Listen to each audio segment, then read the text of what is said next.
Hello everyone. അപ്പോൾ നമ്മളിന്ന് നോക്കാൻ വേണ്ടി പോകുന്നത് നോഡൽ അനാലിസിസിന്റെ കാര്യമാണ്. നമ്മൾ മെഷ് അനാലിസിസിന്റെ ടൈപ്പ് 1, ടൈപ്പ് 2, ടൈപ്പ് 3 കാര്യങ്ങൾ നമ്മൾ പറഞ്ഞു.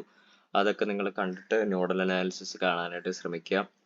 സോ നോഡൽ അനാലിസിസും നമ്മൾ അതുപോലെ തന്നെ ടൈപ്പ് 1, ടൈപ്പ് 2, ടൈപ്പ് 3, ടൈപ്പ് 4 അങ്ങനെ ഒരുപാട് ടൈപ്പുകളായിട്ടാണ് നമ്മൾ ചെയ്യാൻ ഉദ്ദേശിക്കുന്നത്. ആക്ച്വലി ഇങ്ങനെയുള്ള ടൈപ്പുകളൊന്നും ഇല്ല.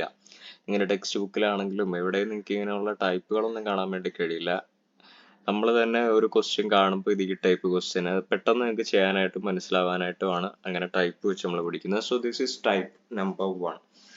ഓക്കെ, നമുക്ക് നമ്മുടെ എപ്പോഴത്തെയും പോലെ ഗ്രീൻ കളർ യൂസ് ചെയ്യാം. This is type 1. ഇത് ടൈപ്പ് 1 ടൈപ്പ് ക്വസ്റ്റ്യൻ ആണ്. നമുക്ക് പെട്ടെന്ന് തീർക്കാനായിട്ട് ശ്രമിക്കാം കേട്ടോ. This is type 1. ടൈപ്പ് 1 എന്ന് പറഞ്ഞാൽ റെസിസ്റ്ററും വോൾട്ടേജ് സോഴ്സും മാത്രം വരുന്ന ടൈപ്പുകളെയാണ് നമ്മൾ ടൈപ്പ് 1 എന്നതുകൊണ്ട് ഉദ്ദേശിക്കുന്നത്. So this is what this is type 1 ആണ്. ഇവിടെ റെസിസ്റ്ററും വോൾട്ടേജ് സോഴ്സും മാത്രമല്ലേ ഉള്ളൂ. ഇത് എന്താണ് ടൈപ്പ് 1 ആണ്. ഓക്കെ, സോ ഇനി നമ്മൾ നോഡൽ അനാലിസിസിൽ ചെയ്യുന്ന കാര്യം എന്ന് പറഞ്ഞാൽ നോഡുകളെ എന്താണ് ഐഡന്റിഫൈ ചെയ്ത നോഡ്സിനെ കണ്ടുപിടിക്കുക എന്നുള്ളതാണ് നമ്മുടെ ഫസ്റ്റ് സ്റ്റെപ്പ്. നോഡ്സിനെ കണ്ടുപിടിക്കുക. എന്താണ് നോഡ് എന്ന് പറഞ്ഞാൽ കുറച്ചുകൂടെ നന്നായിട്ട് മലയാളിവൽക്കരിച്ച് പറയുകയാണെങ്കിൽ ഒരു പോയിന്റ് നോക്കുക. ആ പോയിന്റിൽ മിനിമം 3 ബ്രാഞ്ച് എങ്കിലും ഉണ്ടായിരിക്കണം. 3 ബ്രാഞ്ച് ഉണ്ടെങ്കിൽ 3 ബ്രാഞ്ചുകൾ വന്ന് ചേരുന്നുണ്ടെങ്കിൽ അതിനെ നമുക്ക് നോഡെന്ന് പറയാം. ഓക്കെ, ഡെഫിനിഷൻ വൈസ് ഒന്നും ഞാൻ പറയുന്നില്ല, നിങ്ങൾക്ക് മനസ്സിലാകുന്ന രീതിയിൽ പറഞ്ഞതേ ഉള്ളൂ. നമുക്കിപ്പോൾ ഈ ഒരു പോയിന്റ് നമുക്ക് കൺസിഡർ ചെയ്യുകയാണെന്ന് വിചാരിക്കൂ. ഈ ഒരു പോയിന്റ് നമ്മൾ കൺസിഡർ ചെയ്യുകയാണെങ്കിൽ ഇവിടെ എത്ര ബ്രാഞ്ചുകളുണ്ട്?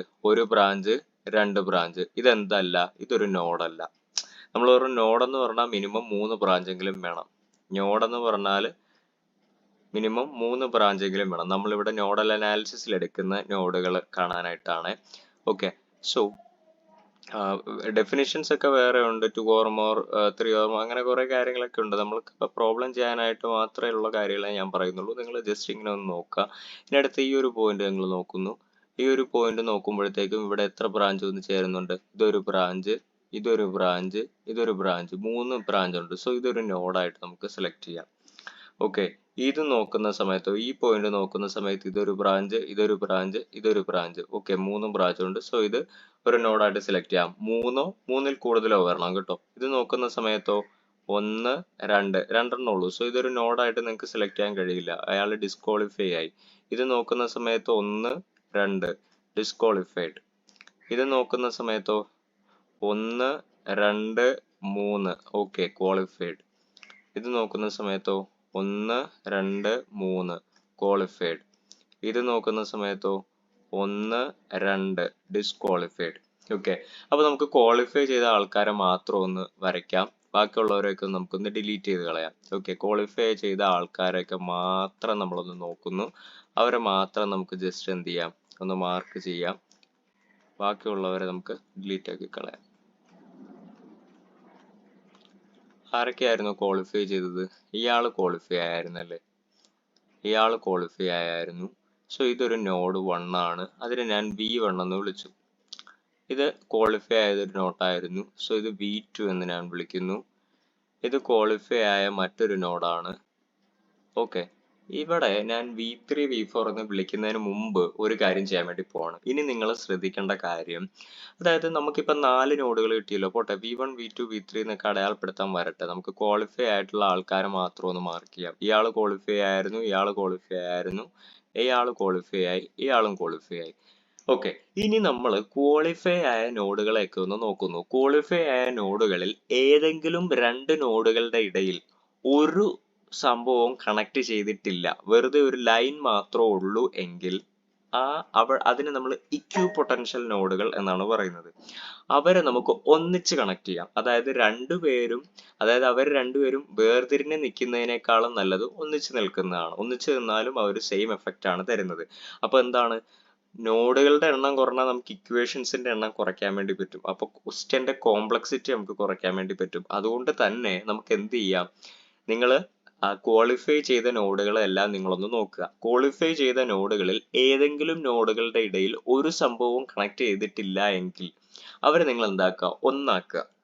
ഓക്കെ, നിങ്ങൾ ഈ മുകളിലത്തെ രണ്ട് നോഡുകൾ നോക്കിക്കേ. ഈ മുകളിലത്തെ ഈ രണ്ട് നോഡുകൾ നോക്കുന്ന സമയത്ത് ഇവർക്കിടയിൽ ഒരു റെസിസ്റ്റർ ഉണ്ട്. അപ്പൊ ഇവരെ നമുക്ക് കണക്ട് ചെയ്യാൻ കഴിയില്ല. ഈ രണ്ട് നോഡുകൾ നോക്കിക്കോ, ഇവർക്കിടയിൽ ഒരു റെസിസ്റ്റർ ഉണ്ട്, ഇവരെ നമുക്ക് കണക്ട് ചെയ്യാൻ കഴിയില്ല. ഈ രണ്ട് നോഡുകൾ നോക്കിക്കേ, ഇവർക്കിടയിൽ റെസിസ്റ്റർ ഉണ്ട്, നമുക്ക് കണക്ട് ചെയ്യാൻ കഴിയില്ല. ഈ താഴത്തെ രണ്ടെണ്ണം നോക്കുമ്പോൾ ഇവർക്കിടയിൽ ഒന്നുമില്ല. അതുകൊണ്ട് തന്നെ നമുക്ക് എന്ത് ചെയ്യാം, ഇവരെ രണ്ടുപേരുടെയും കണക്ട് ചെയ്തിട്ട് ഒന്നാക്കാം. എന്നിട്ട് നമുക്ക് അടുത്ത കാര്യങ്ങൾ ചെയ്യാം. സോ ഞാനിതൊന്ന് മായ്ച്ചിട്ട് നമുക്ക് ഇവരെ രണ്ടുപേരെ എന്ത് ചെയ്യാം, കണക്ട് ചെയ്തിട്ട് ഒരു നോഡാക്കി മാറ്റാം. ഇങ്ങനെയുള്ള കേസുകളിൽ നിങ്ങൾ ഒരു നോഡാക്കി മാറ്റാനായിട്ട് മറന്നു പോകരുത്. ഓക്കെ, ഇടയിൽ വേറെ ആരും ഇല്ലെങ്കിൽ അവരെ നമ്മൾ എന്താക്കി മാറ്റണം, ഒരൊറ്റ നോഡാക്കി മാറ്റണം. ഒരൊറ്റ നോഡാക്കി മാറ്റണം. മാറ്റിയോ? മാറ്റി. അപ്പൊ ഇപ്പൊ എത്ര നോഡുണ്ട്? നിലവിൽ ഇപ്പൊ 3 നോഡേ ഉള്ളൂ. ഫൈൻ.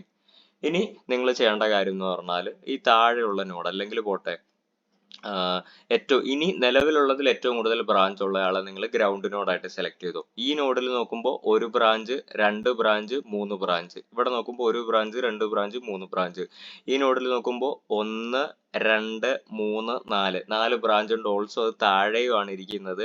അതുകൊണ്ട് നിങ്ങൾ ഇതിനെ ഗ്രൗണ്ട് നോഡായിട്ട് സെലക്ട് ചെയ്യണം. അടുത്ത എന്താണ്, ആദ്യം നമ്മൾ ക്വാളിഫൈ ഡിസ്ക്വാളിഫൈ പ്രോസസ്സ് നടത്തി അതിൽ നിന്ന് ഇടയിൽ ആരും ഇല്ലാത്ത ആളുകളെ ഒന്നാക്കിയതിന് ശേഷം നമ്മൾ എന്ത് ചെയ്തു, ഏറ്റവും കൂടുതൽ ബ്രാഞ്ചസ് ഉള്ള നോഡ് ആരാണെന്ന് നോക്കി അയാളെ നമ്മൾ ഗ്രൗണ്ട് നോഡ് ആക്കി മാറ്റി, അല്ലെങ്കിൽ താഴെയുള്ളയാളെ നമ്മൾ ഗ്രൗണ്ട് നോഡ് ആക്കാനായിട്ട് സെലക്ട് ചെയ്തു. സിംപ്ലിഫിക്കേഷന് വേണ്ടിയിട്ടാണ് ഇങ്ങനെയുള്ള കാര്യങ്ങളൊക്കെ പറയുന്നത്. ഇതൊന്നും ഇവിടെ എഴുതിയൊന്നും വെച്ചിട്ടില്ല.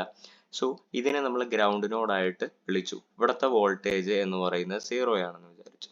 ഓക്കെ, ഇവിടുത്തെ വി എന്ന് പറയുന്നത്, ഇത് വി ആയിട്ട് തോന്നുന്നുണ്ടോ എന്തോ, ഇത് ഇവിടുത്തെ വി എന്ന് പറയുന്നത് നമ്മൾ പച്ചയാണല്ലോ ഉദ്ദേശിച്ചത്. ഓക്കെ, ഇവിടുത്തെ വി എന്ന് പറയുന്നത് 0 ആയിട്ട് നമ്മൾ എടുത്തു. ഓക്കെ, ഇവിടെ ഒരു നോഡ് ഉണ്ട്. ഇതിനെ വി എ എന്നോ V1 എന്നോ V0 എന്നോ എന്ത് വേണേ വിളിക്കാം. ഞാൻ ഇവിടെ VA എന്ന് വിളിക്കുകയാണ്. ഈ നോഡിന്റെ പേര് ഞാൻ VA എന്ന് വിളിച്ചു. ഈ നോഡിന്റെ പേര് ഞാൻ VB എന്ന് ഞാൻ വിളിക്കുന്നു. ഇത് ഗ്രൗണ്ട് നോഡാണ്, ഇത് V0 ആണ്. ഓക്കെ, സോ ഇനി നമ്മൾ എന്താ ചെയ്യുന്നതെന്ന് ചോദിച്ചെങ്കിൽ, നമ്മൾ KCL നമ്മൾ ഫസ്റ്റ് VA എന്ന് പറയുന്ന നോഡിൽ നമ്മൾ KCL, നമ്മൾ നോഡ് അനാലിസിസ് ആണല്ലോ ചെയ്യുന്നത്. സോ നമ്മൾ KCL ആണ് ചെയ്യുന്നത്. അപ്ലൈ KCL, KVL അല്ല, KCL ഓൺ കുത്ത് 1, കുത്തെന്ന് പറഞ്ഞ നോഡാണ് ഞാൻ ഉദ്ദേശിച്ചത്. On node 1. ഓക്കെ, നോഡ് 1 നമ്മൾ നോഡ് എയിൽ നമ്മൾ KCL അപ്ലൈ ആണ്. KCL അപ്ലൈ ചെയ്യപ്പോൾ നിങ്ങൾ ചെയ്യേണ്ട കാര്യം, ഇവിടെ പ്രത്യേകിച്ച് കറണ്ടിന്റെ ഡയറക്ഷൻ ഒന്നും തന്നിട്ടില്ല. ചില ക്വസ്റ്റ്യൻ ഇടുന്ന ആൾക്കാർ തന്നെ കറണ്ടിന്റെ ഡയറക്ഷൻ തരും. അപ്പൊ അവർ തന്ന ഡയറക്ഷനിലേ നമ്മൾ ചെയ്യാവുള്ളൂ. അതേസമയം നമ്മൾ മെഷ് ചെയ്ത സമയത്ത് നമ്മൾ ഇഷ്ടമുള്ള ക്ലോക്ക് വേസിലാണ് ചെയ്തത്. പക്ഷെ ചില ക്വസ്റ്റ്യൻസിൽ അവർ തരും, അപ്പൊ ആ ഡയറക്ഷനിൽ മാത്രമേ ചെയ്യാൻ പാടുള്ളൂ കേട്ടോ. പക്ഷെ ഇവിടെ നമുക്ക് തന്നിട്ടില്ല കറണ്ടിന്റെ ഡയറക്ഷൻ. അപ്പൊ ഈ നോഡിൽ നിന്നുള്ള എല്ലാ കറണ്ടും വെളിയിലേക്കാണ് എന്ന അസംഷനിലാണ് ഞാൻ എടുക്കുന്നത്. ഓക്കെ, വെളിയിലേക്കാണ് എന്നുള്ള അസംഷനിൽ എടുക്കുന്നു. ഈ കറണ്ടിനെ ഞാൻ I1 എന്ന് വിളിക്കുന്നു. ഈ കറണ്ടിന് താഴേക്ക് ഒരു ബ്രാഞ്ച് ഉണ്ട്, അതിലൂടെ ഒരു കറണ്ട് ഒഴുകും. ആ കറണ്ടിനെ ഞാൻ I2 എന്ന് വിളിക്കുന്നു. ഇങ്ങോട്ടേക്ക് ഒരു ബ്രാഞ്ച് ഉണ്ട്, അങ്ങോട്ടേക്ക് ഒരു കറണ്ട് ഒഴുകും. ആ കറണ്ടിനെ ഞാൻ I3 എന്നും വിളിച്ചു. ഓക്കെ, സോ നമ്മൾ എന്ത് ചെയ്യാണ്, ഇവിടെ ഇനി നമ്മൾ KCL അപ്ലൈ ആണ്. നമുക്കറിയാം KCL എന്ന് പറഞ്ഞാൽ എന്താ, current entering a junction is equal to current leaving the junction. ശരിയല്ലേ? ഇവിടെ നമ്മൾ എല്ലാ കറണ്ടുകളെയും നമ്മൾ ലീവിങ് ആയിട്ടാണ് എടുക്കാറ്. എനിക്ക് വേണമെങ്കിൽ എൻ്ററിങ് ആയിട്ട് നിങ്ങൾക്ക് എടുക്കാൻ കുഴപ്പമൊന്നുമില്ല. പക്ഷെ ഞാൻ എന്നും നേരത്തെ മെഷ് അനാലിസിസ് ചെയ്ത പോലെ ക്ലോക്ക് വേസ് താല്പര്യപ്പെടുന്ന പോലെ തന്നെ ഞാൻ എല്ലാ കറണ്ടിനെയും ഇറക്കി വിടാനാണ് താല്പര്യപ്പെടുന്നത്. അതുകൊണ്ട് തന്നെ ഞാൻ അങ്ങനെയാണ് എഴുതുന്നത്. ഓക്കെ, സോ എനിക്കപ്പോൾ എങ്ങനെ എഴുതാം, I1 plus I2 plus I3 is equal to 0 എന്ന് എഴുതാം. ബൈ യൂസിങ് KCL നിങ്ങൾക്ക് അറിയാലോ. ഓക്കെ, അത് വെച്ച് എഴുതി. I1 എന്ന് പറഞ്ഞാൽ എന്താണ്, I1 എന്ന് പറഞ്ഞാൽ ഈ ഇക്വേഷൻ നമ്മൾ എങ്ങനെയാ, ഓരോ കറണ്ടിന്റെ ഇക്വേഷൻ നമ്മൾ എഴുതുന്നത് I is equal to നമ്മൾ ഇറങ്ങുന്നത് എങ്ങനെയാണെന്ന് ചോദിച്ചെങ്കിൽ, starting point minus end point plus or minus voltage source. ഇതായിരിക്കും നമ്മുടെ ഇക്വേഷൻ എന്ന് പറഞ്ഞാൽ. Starting point minus end point plus or minus voltage source. അപ്പൊ നമ്മൾ I1ന്റെ എഴുതാൻ വേണ്ടി പോവാണ്. ഇതേ ഇക്വേഷനിലേക്ക് നമ്മൾ എന്ത് ചെയ്യണം, I1ന്റെ ഇക്വേഷൻ എഴുതാണ്. വി നോ ദാറ്റ് I എന്ന് ഡിവൈഡഡ് ബൈ റെസിസ്റ്ററും ഉണ്ട്, divided by resistance. Okay, so നമ്മൾ ഈ I1ന്റെ കാര്യം എടുക്കുമ്പോൾ അവിടുത്തെ സ്റ്റാർട്ടിംഗ് പോയിന്റ് ആരാണ്, VA മൈനസ് എൻഡിങ് പോയിന്റ് ഏതാണ്? I1 ഇങ്ങനെ വന്ന് ഇങ്ങനെ വന്ന് ഇങ്ങനെ വന്ന് അവസാനം ഇവിടെ വന്ന് നിൽക്കും അല്ലേ? അതായത് വിയിലാണ് നിൽക്കുന്നത്. വിയുടെ വാല്യൂ 0 ആണ്. സോ അത് എഴുതിയാലും കുഴപ്പമില്ല, എഴുതിയില്ലാലും കുഴപ്പമില്ല. 0 ആയതുകൊണ്ട് ഞാൻ തൽക്കാലം ഇപ്പം അതിനെ എഴുതുന്നില്ല. സോ VA അവിടെ -0 എന്നുകൊണ്ട് ഞാൻ അവിടെ തൽക്കാലം എഴുതുന്നില്ല. Plus or minus voltage source, അതായത് ഈ പോകുന്ന വഴിയിൽ എവിടെയെങ്കിലും വോൾട്ടേജ് സോഴ്സ് ഉണ്ടെങ്കിൽ നമ്മൾ അവിടെ പ്ലസ് ഓർ മൈനസ് ചെയ്താൽ മതി, അല്ലെ ചെയ്തില്ലാലും കുഴപ്പമില്ല. ഈ പോകുന്ന വഴിയിൽ ഒരു വോൾട്ടേജ് സോഴ്സ് ഉണ്ട്, ആ കറണ്ട് വന്ന് ഇറങ്ങുന്നത് എവിടെയാ? ഇറങ്ങുന്നത് നെഗറ്റീവിലാണ്. ഇത് വലിയ ഭാഗം പോസിറ്റീവ്, ചെറിയ ഭാഗം നെഗറ്റീവ്. കറണ്ട് വന്ന് ഇറങ്ങുന്നത് നെഗറ്റീവിലാണല്ലോ. അതുകൊണ്ട് തന്നെ നമ്മൾ പ്ലസ് എടുക്കണോ മൈനസ് എടുക്കണോ? മൈനസ് എടുക്കണം. -20. ഇവിടെ എങ്ങനെയാ വന്നത്? VA -0 -20. ഇത് ഞാൻ 0 കളഞ്ഞതാണ്. 0 ഇട്ടാലും ഇട്ടില്ലാലും വലിയ കുഴപ്പമൊന്നുമില്ല. ഡിവൈഡഡ് ബൈ ഈ പാത്തിലൂടെ പോകുമ്പോൾ റെസിസ്റ്റൻസ് അതേതാണ്? 1 ആണ്. പ്ലസ് ഇനി നമ്മൾ I2 എടുക്കുമ്പോൾ I2യുടെ സ്റ്റാർട്ടിംഗ് പോയിന്റ് VA തന്നെയാണ്.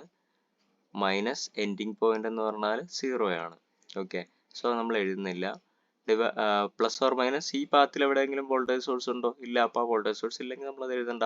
ഡിവൈഡഡ് ബൈ അവിടുത്തെ റെസിസ്റ്റൻസ് 1 പ്ലസ് I3 പോകുന്ന വഴി നോക്കിയേ. സ്റ്റാർട്ടിംഗ് പോയിന്റ് എവിടെയാ? VA. സ്റ്റാർട്ടിംഗ് പോയിന്റ് VAയിലാണ്. എൻഡിങ് പോയിന്റ് എവിടെയാ? VBയിലാണ് എൻഡ് ചെയ്യുന്നത്. അടുത്ത നോഡിൽ പോയിട്ട് അത് അവസാനിക്കും. ഒരു നോഡിൽ തുടങ്ങി മറ്റൊരു നോഡിൽ എത്തുമ്പോൾ ആ കറണ്ടിന്റെ അന്ത്യമാണ്. So VA minus VB divided by VA minus VB. Starting point എഴുതി, എൻഡിങ് പോയിന്റ് എഴുതി. പ്ലസ് ഓർ മൈനസ് ആ പാത്തിൽ എവിടെയെങ്കിലും വോൾട്ടേജ് സോഴ്സ് ഉണ്ടോ? ഇല്ല. അപ്പോൾ നമ്മൾ എഴുതേണ്ട കാര്യമില്ല. ഡിവൈഡഡ് ബൈ ആ പാത്തിലുള്ള റെസിസ്റ്റൻസ് എന്ന് പറഞ്ഞാൽ 0.5 is equal to 0. ഓക്കെ, ഇനി നമ്മൾ എന്താ ചെയ്യേണ്ടതെന്ന് ചോദിച്ചെങ്കിൽ ഈ ഡിനോമിനേറ്ററുകളെല്ലാം, അതായത് ഇവിടെ ഡിനോമിനേറ്ററുകളെല്ലാം ഒരു ആളായിരിക്കണം. അതായത് ഒരേപോലെ ഇരിക്കണം ഡിനോമിനേറ്റർ എന്ന് പറഞ്ഞാൽ. മാറ്റം ഉണ്ടാകാൻ വേണ്ടി പാടില്ല. അപ്പോൾ എന്ത് ചെയ്യണം? ഇവിടെ 1 ആണ്, ഇവിടെ 1 ആണ്. നമുക്ക് ഇയാളെ 1 ആക്കാം. ഇയാളെ 1 ആക്കണമെങ്കിൽ എന്ത് ചെയ്താൽ മതി? ഈ ഡിനോമിനേറ്ററിൽ ഒരു 2 കൊണ്ട് മൾട്ടിപ്ലൈ ചെയ്താൽ മതി. അങ്ങനെ ഡിനോമിനേറ്ററിൽ മാത്രമായി നമുക്ക് 2 കൊണ്ട് മൾട്ടിപ്ലൈ ചെയ്യാൻ നിയമം നമ്മൾ അനുവദിക്കുന്നില്ല. നമ്മൾ ന്യൂമറേറ്ററിലും കൂടെ 2 കൊണ്ട് മൾട്ടിപ്ലൈ. അപ്പോൾ എങ്ങനെയാണ് വരുന്നത്? VA -20 ഡിവൈഡഡ് ബൈ 1 എന്ന് പറഞ്ഞാൽ അത് തന്നെയാണ്. സോ നമുക്ക് ഡിവൈഡ് ബൈ 1 എഴുതാം. 1 plus VA divided by 1 plus 2VA 2 into, അതായത് ഈ 2 അകത്തേക്ക് ബ്രാക്കറ്റിലേക്ക് എടുത്തു. 2VA minus 2VB divided by 0.5 into 1. Fine. അപ്പോൾ എല്ലാ ഡിനോമിനേറ്ററും സെയിം ആയി. എല്ലാ ഡിനോമിനേറ്ററും സെയിം ആകണം. എല്ലാ ഡിനോമിനേറ്ററും സെയിം ആണെങ്കിൽ നമുക്ക് ഒരൊറ്റ ഡിനോമിനേറ്റർ ആയിട്ട് എഴുതിയാൽ പോരെ? ഒരൊറ്റ ഡിനോമിനേറ്റർ ആയിട്ട് എഴുതിയാൽ മതി. ഒരൊറ്റ ഒരു ഡിനോമിനേറ്റർ മതി. All divided by 1 equal to എന്തെന്നായിരുന്നു? ഈക്വൽ ടു 0 എന്നായിരുന്നു. ഈ 1 ഇങ്ങോട്ടേക്ക് പോയാൽ എന്തായി? 0 ആയില്ലേ? So VA -20 plus VA plus 2VA minus 2VB is equal to, ഈ 1 അപ്പുറത്തേക്ക് പോയി 1 into 0 എന്ന് പറഞ്ഞാൽ 0 തന്നെയാണ്. ഫൈൻ. ഒരു VA plus VA plus 2VA 4VA minus 2VB is equal to, ഈ -20 is equal to അപ്പുറത്തേക്ക് പോകുമ്പോൾ +20 ആവും. +20 എന്ന് പറഞ്ഞാൽ 20 എന്നിട്ടാവും. This is equation number 1. ഇതാണ് നമ്മുടെ ഇക്വേഷൻ നമ്പർ 1 വരുന്നത്. ഫൈൻ. ഇനി നമ്മൾ എന്ത് ചെയ്യാണ്? KCL നമ്മൾ VBയിൽ നമ്മൾ apply KCL on node B അല്ലെങ്കിൽ നോഡ് VB. ഓക്കെ, നോഡ് ബിയിൽ നമ്മൾ എന്ത് ചെയ്യാണ്? KCL അപ്ലൈ ആണ്. സോ അവിടെയുള്ള കറണ്ടുകളുടെ ഡയറക്ഷൻ നമ്മൾ കൊടുക്കണം. കറണ്ടുകളുടെ ഡയറക്ഷൻ എല്ലാം നമുക്ക് ലീവിങ് ആയിട്ട് കൊടുക്കാം. സോ ഇങ്ങോട്ടേക്ക് ഒരു കറണ്ട് പോകുന്നുണ്ട്. This is I4. നമ്മൾ I3 വരെ എടുത്തത് കൊണ്ട് നമുക്ക് എന്ത് ചെയ്യാം? അങ്ങനെ എഴുതാം. Okay, this is I4. ഇതൊരു I4. ഇങ്ങോട്ടേക്ക് ഒരു ബ്രാഞ്ച് ഉണ്ട്, താഴേക്ക് ഒരു ബ്രാഞ്ച് ഉണ്ട് I5. ഇങ്ങോട്ടേക്ക് ഒരു ഇതുണ്ട്, ദിസ് ഈസ് I6. 3 കറണ്ടുകളുണ്ട്. സോ നമുക്ക് എങ്ങനെ എഴുതാം? I4 plus I5 plus I6 is equal to 0 എന്ന് എഴുതാം. I4 എന്ന് പറഞ്ഞാൽ എന്താണ്? Starting point minus ending point plus or minus ആ ബ്രാഞ്ചിലുള്ള voltage divide by resistance. Starting point എന്താണ്? I4ന്റെ VB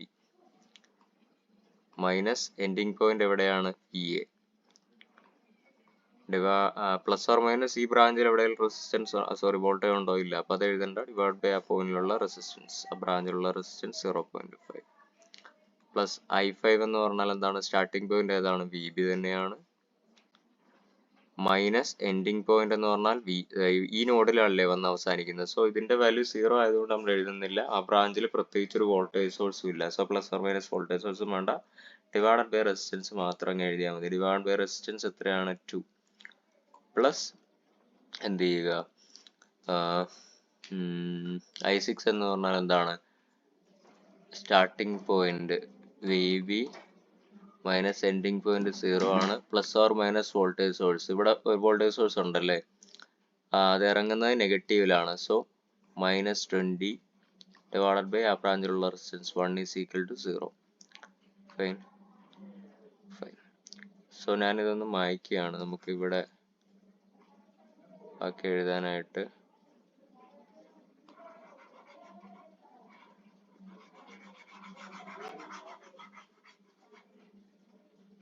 നമുക്ക് ഈ ഫൈനൽ ഇക്വേഷൻ മാത്രം മതി തൽക്കാലം. Okay.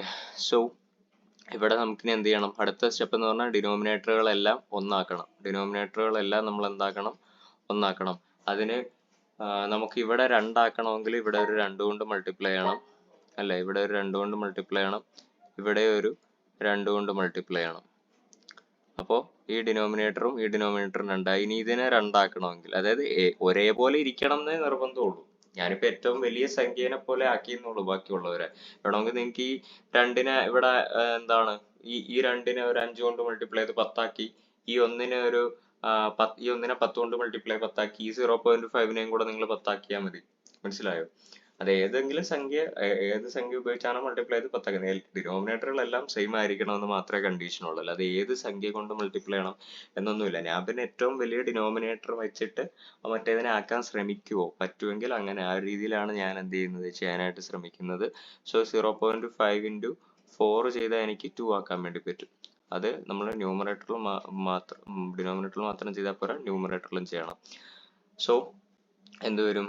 4VB minus 4VA plus VB plus 2VB minus 2 into ഇത് minus 14. ഇപ്പൊ ഡിനോമിനേറ്ററിലെല്ലാം 2 ആയി അല്ലേ? ഡിനോമിനേറ്ററിലെല്ലാം 2 ആയി. ആ 2 നേരെ കയറി ഇങ്ങോട്ടേക്ക് പോകുമ്പോൾ അത് 0 ആവും. നമ്മൾ നേരത്തെ പറഞ്ഞ സ്റ്റെപ്പ് ഒന്ന് ഓർത്താൽ മതി. സോ ഇവിടെ എന്ത് വരും? 4VB 1VB 2VB, മൊത്തം എത്ര VB ആയി? 7VB. 7VB minus 4VA minus 14 is equal to 0. നിങ്ങൾ ഒരു കാര്യം മനസ്സിലാക്കണം. നമ്മൾ ഫസ്റ്റ് എഴുതിയത് VA ആണ് ഫസ്റ്റ്, പിന്നെ VB സെക്കൻഡ്. നിങ്ങൾ കാൽക്കുലേറ്ററിൽ സോൾവ് ചെയ്യുമ്പോൾ അങ്ങനെ തന്നെ എല്ലാ ഇക്വേഷനും എഴുതണം. അതായത് ആദ്യം VA ആണെങ്കിൽ ആദ്യം VA തന്നെ എഴുതണം. ആദ്യം VB ആണെങ്കിൽ ഇവിടെ നിങ്ങൾക്ക് വേണമെങ്കിൽ ആദ്യം VB എഴുതാം. ആദ്യം VB എഴുതി കഴിഞ്ഞാൽ പിന്നെ ഉള്ളതിലെല്ലാം ആദ്യം VB എഴുതണം. ആ ഓർഡറിൽ തന്നെ വേണം എല്ലാ ഇക്വേഷൻ എഴുതാൻ. അല്ലെങ്കിൽ കാൽക്കുലേറ്റർ ഇടുമ്പോൾ സിൻടാക്സ് എറർ കാണിക്കും. ഇങ്ങനെ മാനുവലി നിങ്ങൾ ചെയ്യുകയാണെങ്കിൽ നിങ്ങൾ ഇങ്ങനെ തന്നെ എഴുതിയിട്ട് നിങ്ങൾക്ക് ചെയ്യാവുന്നതേ ഉള്ളൂ. ചെക്ക് ചെയ്യും. ഇത് തെറ്റായിട്ടുള്ള ഇക്വേഷൻ ആണ്, പക്ഷേ കാൽക്കുലേറ്റർ ഇട്ടുമ്പോൾ തെറ്റായി പോകും. അതുകൊണ്ട് നിങ്ങൾ എന്ത് ചെയ്യണം? ഈ ഇക്വേഷൻ ആദ്യം VA വരുന്ന രീതിയിൽ എഴുതുക. VA വരുന്ന രീതിയിൽ എഴുതുമ്പോൾ -4VA plus 7VB is equal to -14 അപ്പുറത്തേക്ക് പോയാൽ +40. This is equation number 2. ഇവിടെ ഇപ്പൊ നമുക്ക് 2 ഇക്വേഷൻ കിട്ടി. ഇതൊരു ഇക്വേഷൻ, ഇതൊരു ഇക്വേഷൻ. നിങ്ങൾ ഈ 2 ഇക്വേഷൻ സോൾവ് ചെയ്യുക കാൽക്കുലേറ്ററിൽ. ഇക്വേഷൻ സോൾവ് ചെയ്യുന്ന ഒരു സെക്ഷൻ ഉണ്ട്. അവിടെ പോയിട്ട് 2 വേരിയബിൾ ഇക്വേഷൻ എടുത്ത് സോൾവ് ചെയ്യുക. അങ്ങനെ സോൾവ് ചെയ്യുമ്പോൾ വിയുടെ വാല്യൂ നിങ്ങൾക്ക് കിട്ടുന്നത് 11 വോൾട്ടും, വിയുടെ ഇക്വേഷൻ വിയുടെ ഇത് 11 വോൾട്ടും VB എന്ന് പറഞ്ഞാൽ നിങ്ങൾക്ക് കിട്ടുന്നത് 12 വോൾട്ടും ആണ് കിട്ടുന്നത്. ഓക്കെ. PV എന്ന് പറഞ്ഞാൽ 12 വോൾട്ടും ആണ്. നമ്മളോട് ഇവിടെ ചോദിച്ച ചോദ്യം എന്തായിരുന്നു എന്ന് ചോദിച്ചെങ്കിൽ current flowing through 2 ohm resistor. ഇവിടെ ഒരു 2 ohm റെസിസ്റ്റർ ഉണ്ടല്ലോ. ഈ 2 ohm റെസിസ്റ്ററിലൂടെ പോകുന്ന കറണ്ടിന്റെ വാല്യൂ. 2 ohm റെസിസ്റ്ററിലൂടെ പോകുന്ന കറണ്ട് എന്ന് പറഞ്ഞാൽ അത് ആരാണ്? I5 അല്ലേ? I5 ആണ്. I5ന്റെ ഇക്വേഷൻ എന്താ നമ്മൾ ഇവിടെ എഴുതിയത്? VB/2. VB divided by 2. VB നമുക്ക് ഇവിടെ കിട്ടിയല്ലോ 12/2 6 ആംപിയർ നമുക്ക് കിട്ടും. ഓക്കെ. ചിലപ്പോൾ ഈ വോൾട്ടേജ് വരെ കണ്ടുപിടിച്ചാൽ മതിയായിരിക്കും. ചിലപ്പോൾ അവർ ചോദിക്കും ഏതെങ്കിലും റെസിസ്റ്ററിലൂടെ ഉള്ള കറണ്ട് കണ്ടുപിടിക്കുക. വേണമെങ്കിൽ നമ്മളോട് എന്ത് ചെയ്യിക്കാം? ഇതിലൂടെ പോകുന്ന കറണ്ട്, വണ്ണിലൂടെ പോകുന്ന കറണ്ട്, ഈ വണ്ണിലൂടെ പോകുന്ന കറണ്ട്, ഈ വണ്ണിലൂടെ പോകുന്ന കറണ്ട്, ഈ 0.5ലൂടെ പോകുന്ന കറണ്ട്. 0.5ലൂടെ പോകുന്ന കറണ്ട് ഏതാ? I3 ആണ്. അല്ലെ നിങ്ങൾക്ക് I4 ആയിട്ട് എടുക്കാം. ഏത് വേണേ എടുക്കാം. അപ്പൊ ഏത് സെലക്ട് ചെയ്യണം? I4 എടുക്കണോ I3 എടുക്കണോ? I3 എന്ന് പറഞ്ഞാൽ ഏതാണ്? I3 എന്ന് പറഞ്ഞാല് VA minus VB divided by 0.5 ആണ്. ഇത് VB minus VA divide by 0.5 ആണ്. ഏതാണോ നമ്മൾ മെഷിൽ ചെയ്ത പോലെ തന്നെ ഏതാണോ വലുത് അതേ മൈനസ് ചെറുത് അങ്ങനെ എടുത്താൽ മതി. അതായത് പോസിറ്റീവ് കിട്ടുന്ന രീതിയിൽ എടുത്താൽ മതി. നെഗറ്റീവ് കിട്ടുന്ന രീതിയിൽ എടുത്താലും കുഴപ്പമൊന്നുമില്ല. നിങ്ങൾ അത് നോക്കുന്നവർക്ക് മനസ്സിലായിക്കോളും. ഓക്കെ, അപ്പോൾ ഇത്രയേ ഉള്ളൂ ഈ ഒരു ക്വസ്റ്റ്യൻ. ഇതാണ് നമ്മുടെ ബേസിക് ആയിട്ടുള്ള ടൈപ്പ് 1 എന്ന് പറയുന്നത്. ടൈപ്പ് 1 നിങ്ങൾക്ക് മനസ്സിലായി കാണുമെന്ന് വിശ്വസിക്കുന്നു. Thank you. നമുക്കിനി ടൈപ്പ് 2ലേക്കൊക്കെ പോകാം.